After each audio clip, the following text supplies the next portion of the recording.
Il paraît que je n'ai pas assez de yin en moi. Je serais d'une violence excessive, grossière, violente, et c'est pour ça que je serais brute. La première fois qu'on me l'a dit, j'ai pensé à une erreur d'appréciation, mais la deuxième fois, je me suis dit, bah oui, si, quand même, c'est ça. On me trouve brute, donc il faut que je l'admette. Moi, Corinne, brute, pas possible. Mais si, ça doit couler dans mes veines, en douce. Moi qui bois mon thé dans de la porcelaine fine, mon champagne dans des coupes, et qui suis incapable de me servir du vin si je n'ai pas un verre à pied.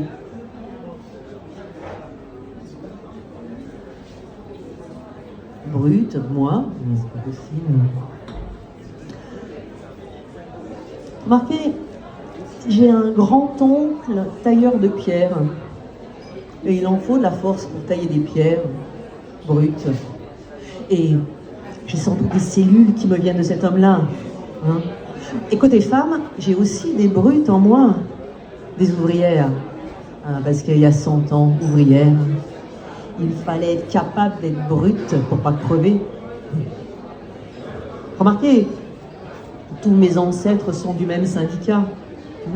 Et c'est tant mieux, parce qu'autrement, imaginez les bagarres cellulaires.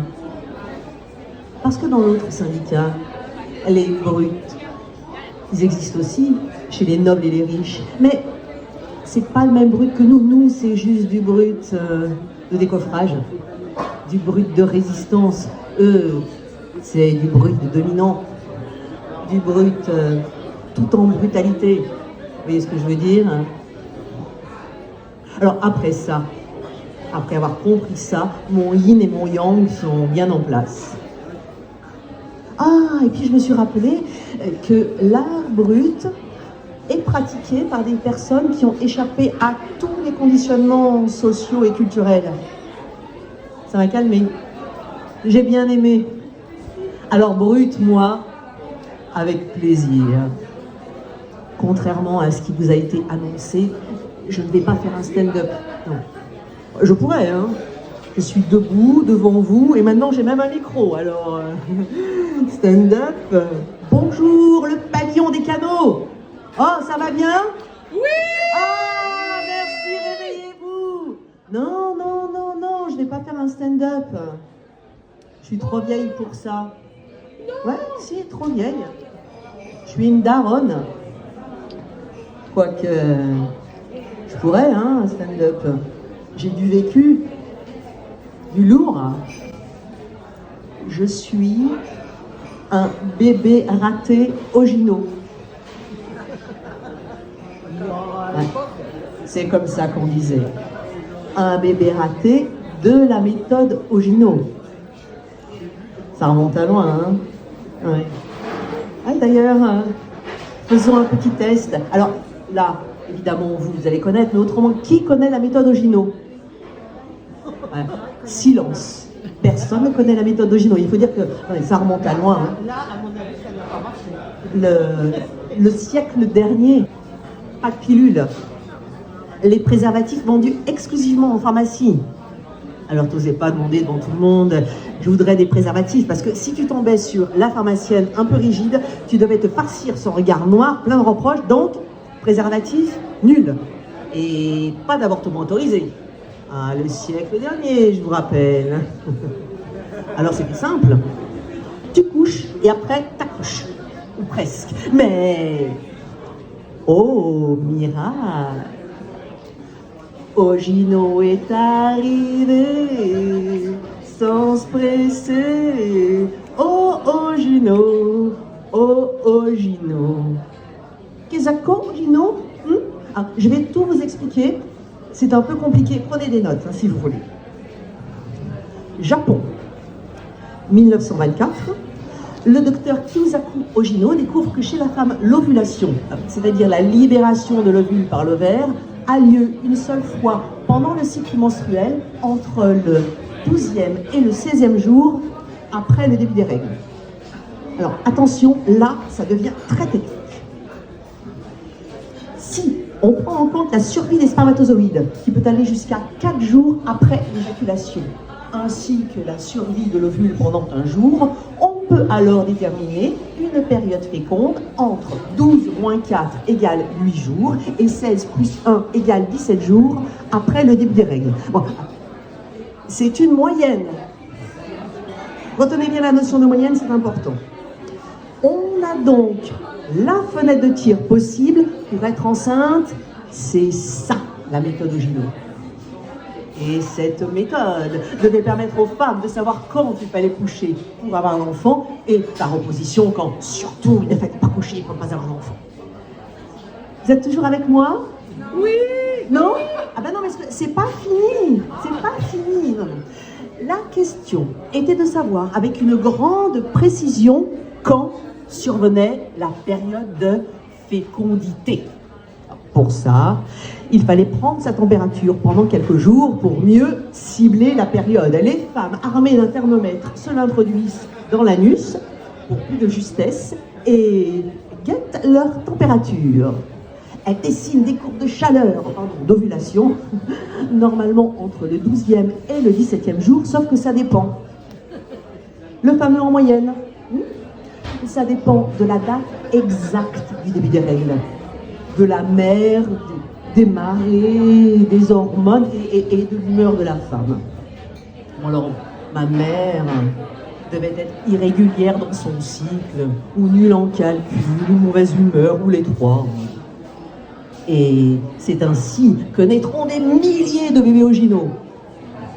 Salaud génico-japonais. Mais aujourd'hui, vous pouvez applaudir un bébé Ogino. Merci. Merci. Merci. Alors, si vous rencontrez des bébés Ogino, vous le savez maintenant. Faites attention. C'est des coriaces. Parce que l'habitude de tenir bon, moi, c'est ce que j'ai fait dès le début, dans le ventre de ma mère. Et tenir bon demande plus d'énergie que de ne pas tenir du tout. Mais ça en donne tellement de l'énergie que la balance est excédentaire. Ben oui, je calcule tout ça avec soin. Bébé Ogino, erreur de calcul, fallait bien que je corrige. Et pas besoin de mettre un thermomètre dans le cul pour savoir où j'en suis. Ah, pour ma mère, la pauvre. Ben, c'est une autre histoire, parce qu'elle est de l'autre côté du tenir bon. Elle a 21 ans quand je suis née. 21 ans. 20 heures de supplice. Mais aucune aide, aucune préparation, non, aucune. Le siècle dernier, je vous rappelle. Et en plus, ma mère était dans une clinique où c'était des bonnes sœurs qui officiaient. Mais à l'époque, on disait bonnes sœurs pour religieuses.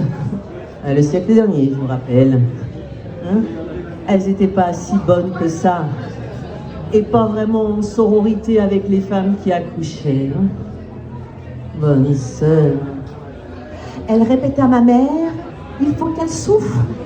C'est écrit, il faut qu'elle le sente passer, la petite. Les bonnes sœurs, avec leur air supérieur. Intouché par cette douleur. Un petit sourire de compassion, lui aussi supérieur pour la femme normale et sa douleur. Et elles en rajoutaient, il faut qu'elle expie son péché de chair dans sa chair. Alors, en clair, si je traduis, ça veut dire, faut que ça douille, que ça saigne, que ça en chie, Sale petite garce qui a couché, qui a péché. Et quand elles ont vu mon père, ça les a un peu calmées. Oh, c'est lui le père, ce beau jeune homme. Oh, on dirait un David. Elle voyait le David de Michelangelo en sculpture vivante. Vous l'imaginez. Un beau gars, là, bien taillé, au sourire enjôleur et aux yeux pleins de lumière. C'est mon père. Oh, il est beau, mon papa. Mais un peu désemparé, le David. Il encourage son épouse en lui disant des petits mots tout gentils. Oh, ça va passer, ma chérie, ça va passer. Ma mère. Au secours, ça ne passe pas. C'est même de pire en pire, mais ça me déchire tout mon dedans. Je vais mourir, papa, je veux mon papa. Ah ça, tu peux l'appeler ton père. Il n'est pas là pour te sauver. Seul notre Père éternel peut éventuellement te sauver. Jésus, Marie, Joseph. Et soudain,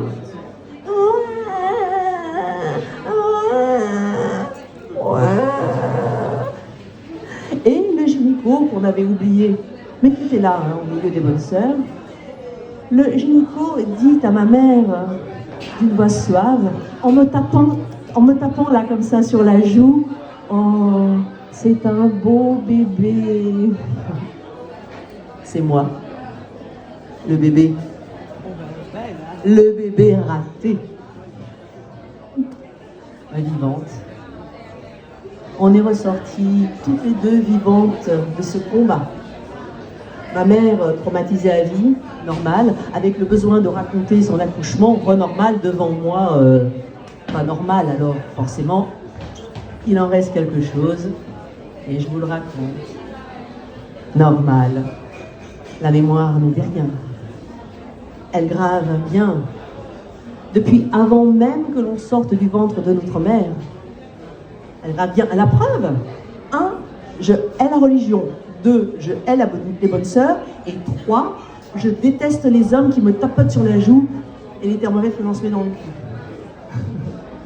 Non mais, malgré tout ça, moi, j'ai toujours su que je voulais faire un enfant. Ouais, que j'en avais envie. Envie d'être mère, c'est simple, non? Qu'on ne vienne pas me dire que c'est pour obéir à l'injonction mâle, paternaliste et bourgeoise qui voit les femmes comme uniquement des ventres à procréer pour réarmer la France. Non, non, non, non.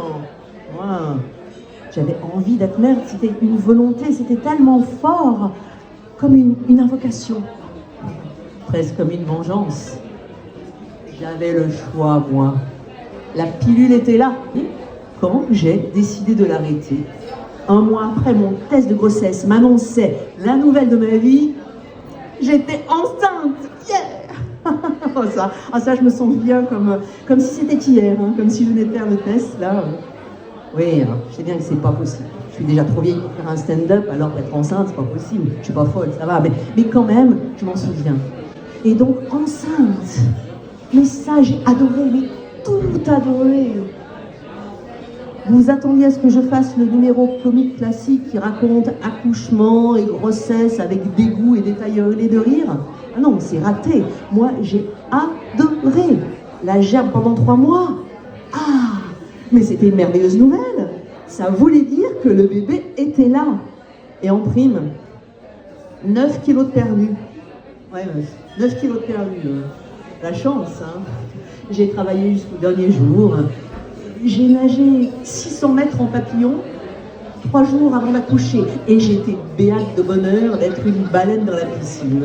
Ah, je ne voyais rien. J'étais complètement ivre des hormones du bonheur qui m'envahissaient jour après jour. Non, je n'étais pas sur un nuage. Non. Je me sentais tellement vivante, surhumaine. Sigourney Weaver devant Alien, c'était moi. Et mes seins. C'était une hallucination. Ils étaient déjà pas mal à l'origine, hein, 95C, comme aujourd'hui, bon, remontant un peu, mais... Eh bien, ils se sont déployés comme des montgolfières, retenus dans des bonnets qui, au fur et à mesure, sont passés du D, en E, en F. Non mais, avant, je savais même pas que ça existait. Il paraît que ça va jusqu'au K. J'ose même pas imaginer. Oh là là, j'étais tellement heureuse. J'étais pas sur un nuage, non. J'étais dans l'espace sidéral, si bien qu'un voyage sur Mars ne me faisait pas peur. Vers l'infini et au-delà. Quoi, l'accouchement? Voilà, l'accouchement. Je vous dois la vérité, hein, l'accouchement, je m'en souviens pas très bien parce que quand on a posé le bébé vers moi, sur mon ventre là, et qu'il a planté son regard dans mes yeux, le coup de foudre. Ah, j'avais réussi mon casting, j'étais prise pour mon plus beau rôle, celui de mère, et j'ai continué mais à tout adorer, tout.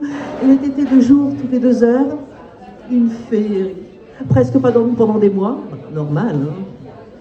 Les tétés de nuit, une chorégraphie. le lait qui gicle dans les yeux, les tétons dressés comme des dards que la petite bouche cherche et ce regard satisfait. Oh, de ce petit bout de moi parfait qui esquisse des sourires de contentement, un chef-d'œuvre.